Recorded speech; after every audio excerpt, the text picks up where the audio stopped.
Get into it, man.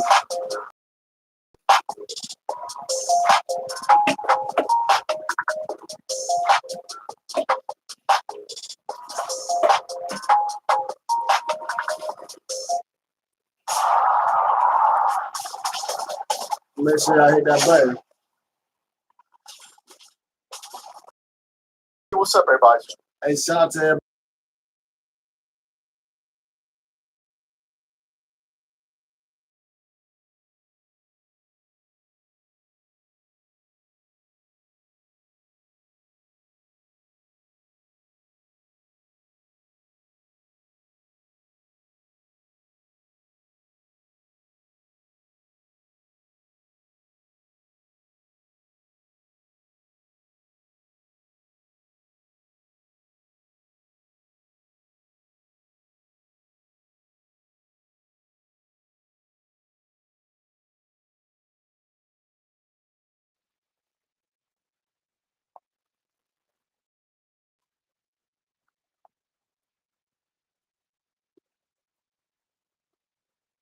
What's up, y'all?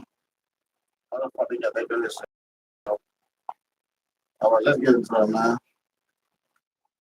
This is Charles Advance. We welcome you guys to another episode of the Dreamers Pro Show, where we cover everything from sports, classic debates, entertainment, and we give you guys a fresh perspective on things and how we see it. Folks, we got a bombshell for you guys here today that y'all definitely don't want to miss a second of. But before we even get into it, make sure you put on your seatbelt because this one is going to be a bumpy for these MFers out here. Let's get into this one right, okay? Hey, And by the way, make sure you follow me on IG. My handle is CTA. What's up, y'all? Joe, it's your boy Blue Hoodie 93. Let's get into it.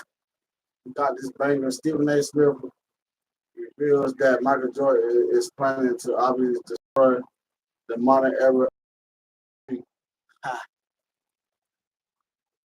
Hey, I'm with it, Jordan. I'm with Jordan, man. Shit, let's. Jordan is from to destroy this fucking era, and I'm here for it, man. I'm here for it. You know what I'm saying? Because hey, man, shout out to the Pacers last night for getting the dub, man. Hollyberg, he been on the tour, man. He been hitting a lot of shooters, man. Man, Pacers looking scary, boy, and they came back from like 12 points in the fourth. So let's get into it, man. Listen, them boys balling out. Shout out to everybody in the chat. Make sure y'all like, comment, subscribe. Let's get into it, man. Listen, I fuck with y'all, chat. Let's get into it, man. Listen, Hollyberg has 10 unbelievable facts about Indiana. ANZ. Make sure you go follow me right now, and also make sure you follow the Dreamers Pro page on Instagram as well. Same with the channel, Dreamers Pro. Let's get into this topic. Okay, the NBA world went into an absolute frenzy when we got the news that Michael Jordan was going to be coming back to the NBA, but not in the full. Hey, I'm glad Michael Jordan coming back to the NBA, but he's not gonna be playing in the NBA. He's gonna be talking about the NBA. And I think that's great. I think that's real good because I think that's what we need nowadays. Like we need a basketball player that really played and really won championships that really can do it. You know what I'm saying? I'm tired of hearing all these analysts like Stephen A, Shannon Sharp. They always Dick Ryan. Listen, man, we got to get some real players that play, and I'm all in for it, man. That's why I like watching the sports podcasts. NBA players that was on podcasts that talk about the sports and breakdowns. I like that shit because again, they real honest opinion, not no fake opinions, not being biased, or they're not Dick Ryan. You know what I'm saying? The form that he came back to play basketball as he did previously. In this case, he's going to be coming back to talk about it, right? To talk about it. And when the news broke at the time, it was just absolute excitement. We finally got to hear from it. Now, let me tell you one of the reasons why people were excited beyond the fact that they were excited to see the greatest player to ever play the sport step back into the frame. I think people were also excited because now we get to get a fresh perspective on some of the things that are being propagated out there through some of these media channels. Because I'm glad Michael Jordan come back and he keep his name alive, even though everybody know Michael Jordan to go. And then Kobe. We're not gonna put LeBron before Kobe ever. We ain't doing that. people that do that, they so biased, or they just played against Kobe and they know they got that work, so they really don't want to say it. So they like to be telling them that LeBron, oh LeBron, LeBron's the best. He's the best. How the fuck he's the best if he ain't did nothing? Still playing. It's gonna be a 23rd season and you still playing? Come on, man. Stop it, man. You don't get into another topic though. You don't get into some real shit. I'm gonna get into some real shit, y'all. Some real shit. You know what I'm saying?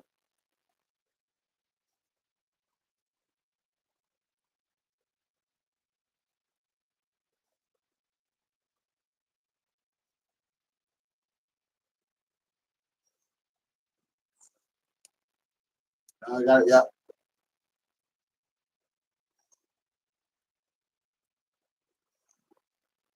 I really want to watch that one-on-one.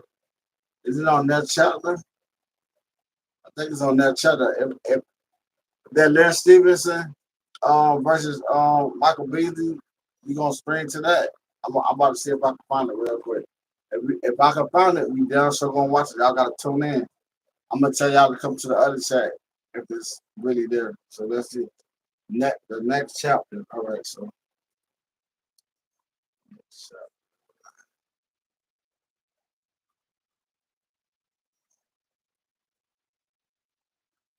I want to see something real quick. And I've been hearing about this, and I've been trying to watch this. So let's see. Let's see what they say.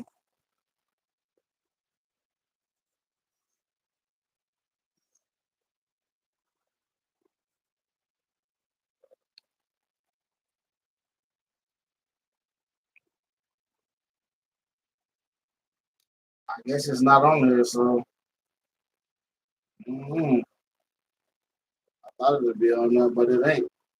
And make sure y'all like, comment, subscribe, man. Listen, man. You feel me? Let's get into it, man. No weirdos in the chat though. Real shit.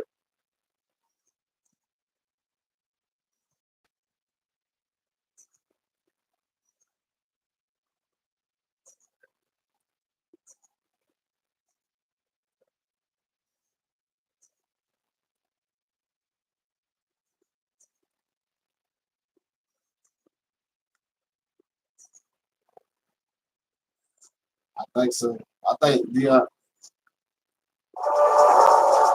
Generate meeting notes with AI that gets your business. Man, two grown men sat down and addressed the issues. I'm talking about Asante Samuel and none other than Prime Time Dion. All right, Coach Prime opened up with Asante Samuel on the show, Say What Needs to Be Said. All right, and he talks about their issues, but also talks about Shedeur and how he slid in the draft. Let's go back to where I think it went left. I was working for NFL Network, and they asked me who were the top corners in the game. And see, I hate to do that. I hate to do that. I think this was the first and the last time I ever gave a ranking. I'm telling you, you don't know that. That was the first and the last time. Okay. And I said, blah, blah, blah, blah, blah, blah, blah, blah. Then I said, Asante Samuel is the best off corner in the game. And you didn't want that. You didn't want that. So what was wrong with that? So Dion gave him flowers, say he was the best off corner in the game. But I guess Sunset he played off, he played man, he played a lot of zone, but he always said he wasn't guarding the receiver, he was guarding the quarterback because the quarterback got to throw the ball to the receiver. So if you play the quarterback, you always gonna win because you really following what the quarterback do. You really so the quarterback looking over here on your side, like you can guard all this field over here. This is all your field. So if you read quarterback eyes, you're gonna get picks. You're gonna get all that. So that's just what he was really saying. Let's get into it though. Because I was just being 100. Like what I would have wished that you did, I wish you would have traveled, right? Wish you would have took the dog and took him out the game, because I know you was capable, but y'all didn't do that.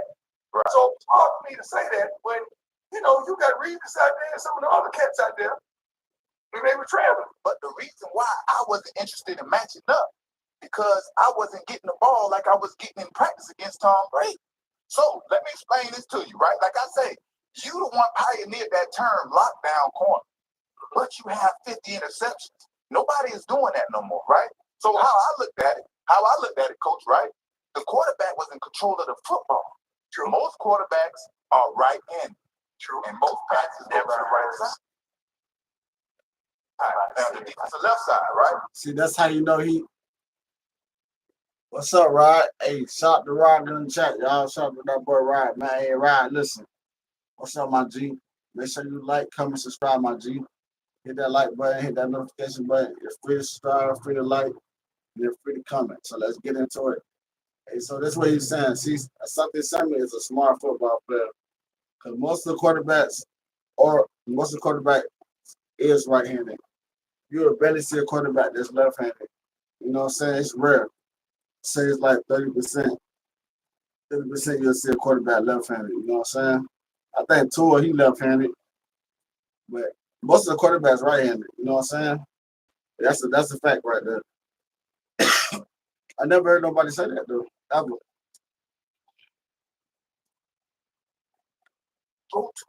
And that's going to create the advantage for the defense. So I'm playing the quarterback. I don't wish to play the receiver because the quarterback has to get the ball to the receiver. So that was my mind. That's just what I said. The quarterback got the ball to the receiver. So for you, the quarterback, you got to be knowing where that D-back or that quarterback at, because if you don't trigger that field and you don't see it and you throw the ball, like you got an open throw, that shit can get picked up easy. That's what he really saying. So like he said, he played the quarterback. I ain't gonna lie, I used to play the quarterback too, because listen, sometimes the quarterback will throw the ball and the receiver won't even know the quarterback throw the ball. Immediate interception, pick six. It happens a lot. It's just really technique. It's a technique thing though. So and make sure y'all like, comment, subscribe. It's a technique thing though. Like for you to be good, for you to be playing the quarterback, you gotta have a hell of a technique. And that's when the T-step come in. That's why Asante Samuel was great at what he did. He can play man, he can play zone, but he played the quarterback at all times. And it's a smart move to play the quarterback because you can play either receiver or quarterback. Mindset. But nobody understood what I was doing, so it's like it kind of got washed out. So Stop it right you compare me against any quarterback? I never heard somebody or a quarterback ever say it in that way, and it makes complete sense. I want to play to the quarterback's most dominant side, and that's most likely the right side. That's right. Facts. Hey, can't blame them, man. That's good. And I appreciate them having this type of conversation, bro. Yeah. I'm glad they had to sit down and get an understanding, like, because everybody thought it was all smoke. It wasn't really no smoke. It was just a conversation they needed to be had, you know. Everybody been trying to pit the black brothers against each other, but I'm glad them black brothers fit up and had to sit down, had to talk, and got an understanding, man. That's how you do things. If you wanna get an understanding, sit down, man. Don't go off on the internet. Don't go talking crazy. Cause at the end of the day, listen, man, we all for each other. It's just the way that they gotta do things. Let's get back into it, man. Make sure y'all like, comment, subscribe. I'm about to go off camera though, y'all. Run them likes up, and I'm gonna go back on camera. Run them likes up. Run them up. Run them up. Run them up. Because I think we have to get into a point where we normalize these conversations. We normalize differences. And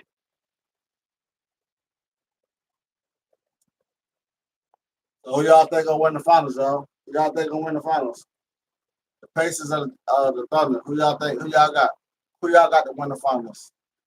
I had the Cavs, but we got put out, man. So right now, it's looking good. Right now, it's a good finals, man. Listen, it's gonna be a hell of a finals, man. Y'all better tune in, man. Hey, BMF tonight, y'all. I might even stream that motherfucker tonight, but listen, I'm gonna do my reaction, my reactions on that BMF. Y'all better get it. Listen. Let's get to it, man. Make sure y'all like, comment, subscribe, man. I ain't about to play no games.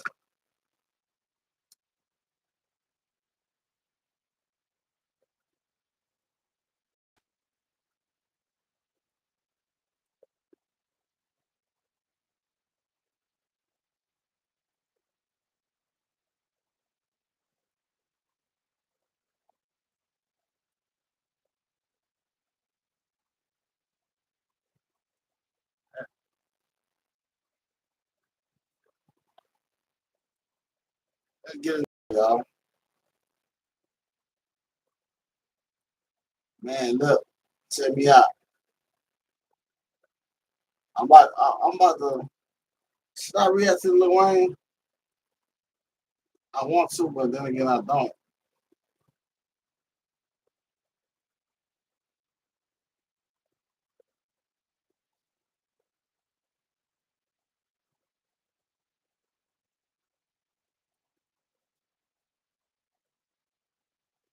Step into Wix Studio, the platform for agencies and enterprises.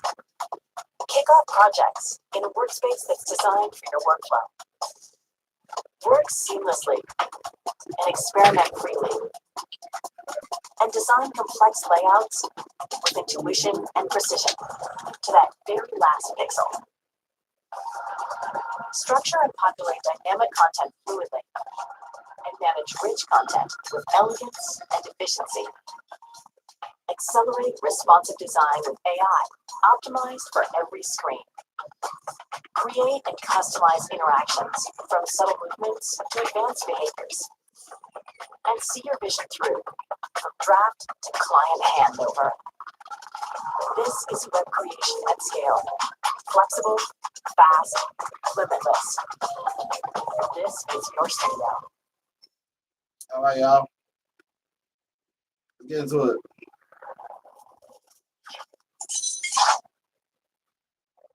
Well, here's what's crazy. Just as you were following the Capricorn, Damn, Capricorn. she brought up something interesting. I ain't even know. She said at one point, Diddy actually threatened 50 Cent to her. What you said? Oh, wow. You know what? I don't want to.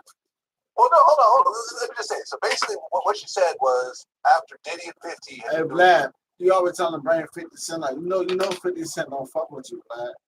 And 50 Cent already told Yayo to stay off this show, man. What the fuck is you doing on this show, Yayo? Listen, man. Stop bringing 50 man on. You know you're going to chew you up, Vlad. Doing some press for MTV. Diddy told her that he was having some problems with 50 and that I like guns. Oh, well, we like guns too. At that point, niggas would have got eradicated. It was like, come on, bro. We have bulletproof trucks. Like, we like guns too. Like, when it comes to 50 and us, we beef with the best. Like, no cap, they did beef with the best though. Like I never had a friendship with Diddy. I never had a friendship with. them boy did beef with the best. All right, man. Listen. Hey, y'all, I'm about to bring this shit on